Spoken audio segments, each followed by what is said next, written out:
ভারত পাকিস্তান যুদ্ধের ভয়াবহ পরিস্থিতির সম্মুখীন দেশের সেনাবাহিনী তাদের সুস্থতা কামনায় হোমযজ্ঞ সুন্দরবনে। উত্তর 24 পরগনা জেলার বসিরহাট মহকুমার হিঙ্গলগঞ্জ ব্লকের সুন্দরবনের ভারত বাংলাদেশ সীমান্তের কেওড়াখালীতে ভারতীয় সেনাদের মঙ্গল কামনায় গ্রামবাসীদের উদ্যোগে ভারত মাতার পূজা ও হোমযজ্ঞ হল।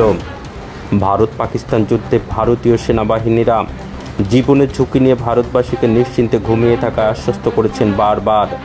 পাকিস্তানের আক্রমণ প্রতিহত করছেন সেনাবাহিনী, তাই সেই সব বীর জওয়ানদের শারীরিক সুস্থতা ও দীর্ঘায়ু কামনা করে সুন্দরবনের প্রান্তিক একাধিক মানুষকে এগিয়ে আসতে দেখা গেল। গ্রামবাসীদের দাবি, যেভাবে সন্ত্রাসীরা নিরীহ মানুষদের উপর গুলি চালিয়ে খুন করেছে, সেই সব সন্ত্রাস মুক্ত করতে ও ভারতের বীর যোদ্ধারা সেই দায়িত্ব কাঁধে তুলে নিয়েছেন।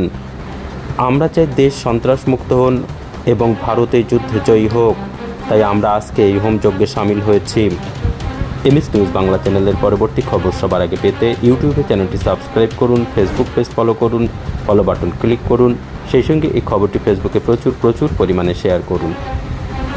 অ্যাকচুয়ালি আমরা এই হোমযজ্ঞটা করেছি এই কারণে যে আমাদের মায়েদের যে সিঁদুর ছিনিয়ে নিয়েছে সন্ত্রাসবাদীরা এবং তার যে নির্মমভাবে তাদেরকে হত্যা করেছে, সেই কারণে যে সিঁদুর নামক যে আমাদের মিশন চলছে, আমাদের সরকার ভারত সরকার চালাচ্ছে পাকিস্তানের উপরে, তার সাফল্য কামনা এবং আমাদের সেনাদের যাতে সেই যুদ্ধে জয়লাভ করে আসতে পারে, সেই কারণেই আমরা এই যজ্ঞটা চালাচ্ছি।